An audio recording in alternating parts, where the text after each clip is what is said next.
Hey, welcome back to the Big Ranch Show. Thank you for joining me. Over the weekend, the Senate passed the stimulus bill, at least their version of it. Now, the House will have to vote on the changes so they can, reconcile the differences between the two bills. And by the end of the week, it's very possible that the first checks of this next stimulus will go out to the American people. Now, the stimulus doesn't help everybody. It's really only going to help individuals up to $75,000 a year and families at $160 a year. But it will have a lot of increases in money for children, which I think will be helpful even for those people that are barely going to make the cutoff. So that'll be helpful for a lot of people, especially those that are out of work. Now, you're going to have $1,400 checks, which I think that'll be helpful to a lot of people. I wish it was the $2,000 that was originally stated, but of course, people like Joe Manchin made sure that things like that couldn't happen. There was also, I believe it's $300 extension onto unemployment benefits if you're on unemployment and you haven't been found, if the state hasn't found a way to jip you out of your unemployment benefits at this point, you'll get an extra $300 on top of your unemployment benefits. A lot of people got screwed around off the last one because they let it delay, they let it overlap, and therefore a lot of people lost their services and never got them back.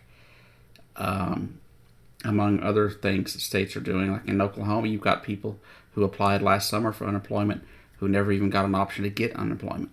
So we'll see how much that actually works.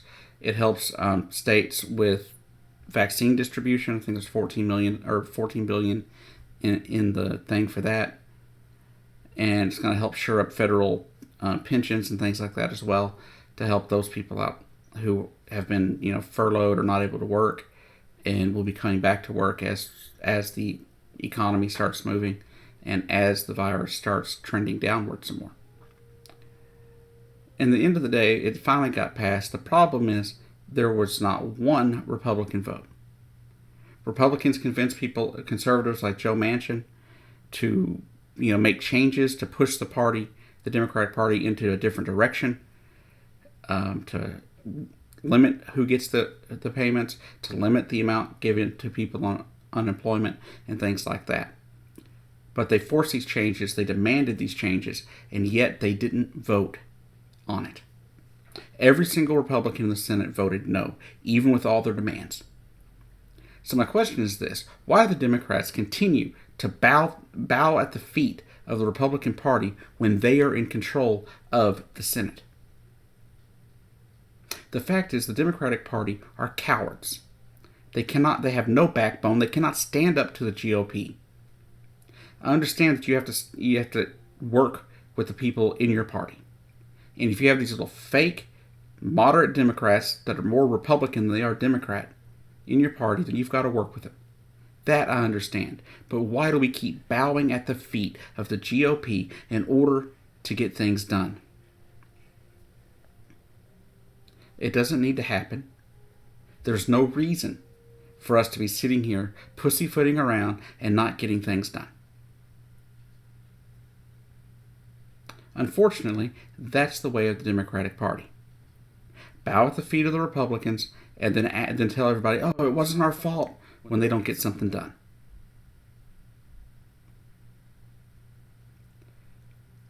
But luckily, they at least got this much done. They did the least that they could do. I mean, literally, the least they could do.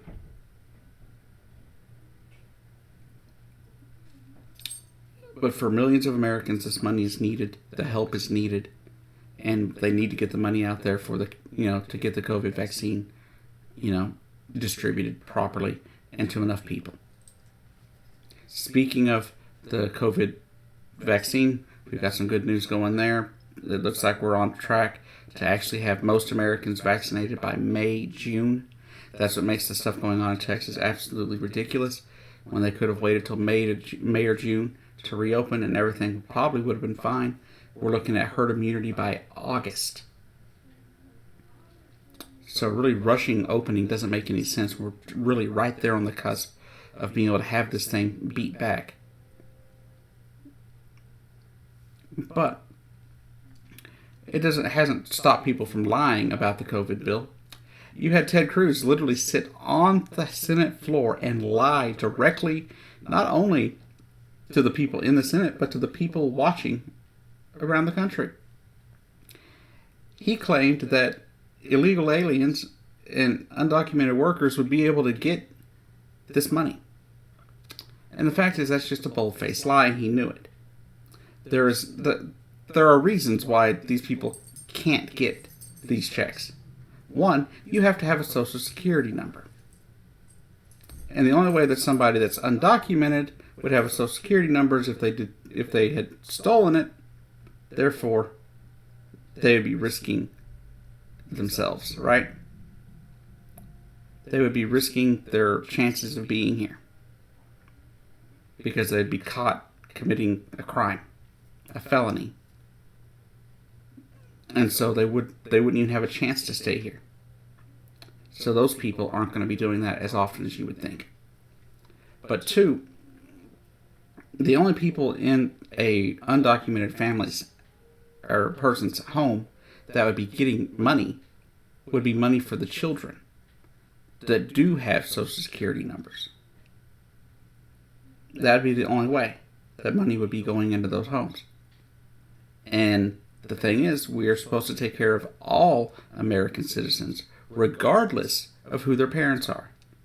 Regardless as if their parents are undocumented or whatever.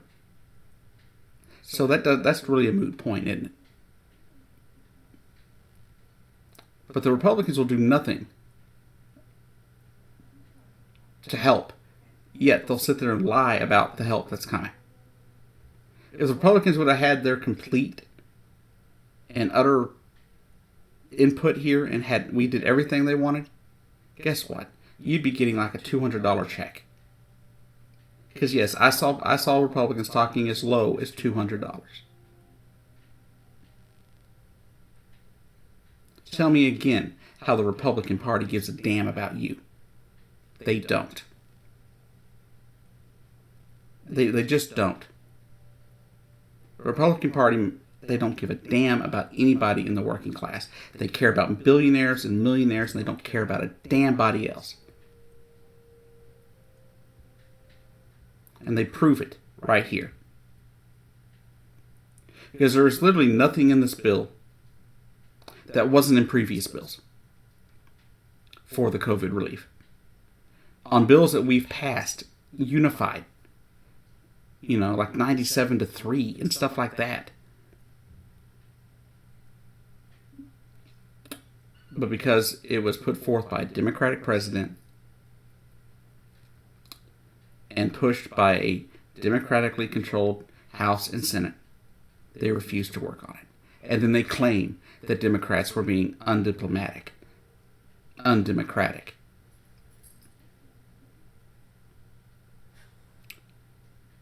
But people, this is just the Republican Party showing you who they really are. And this is why it infuriates me to know that the Democratic Party keeps cowering at their feet. Democrats, we need to grow a backbone.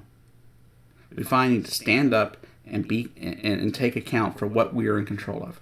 We are in control of the Senate and the House. If you don't get things done, the midterms are going to be a bloodbath.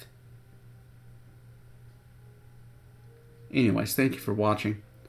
I hope these stimulus checks start getting out by the end of the week, and especially by next week. That way people start getting some help, because people are really in some bad spots.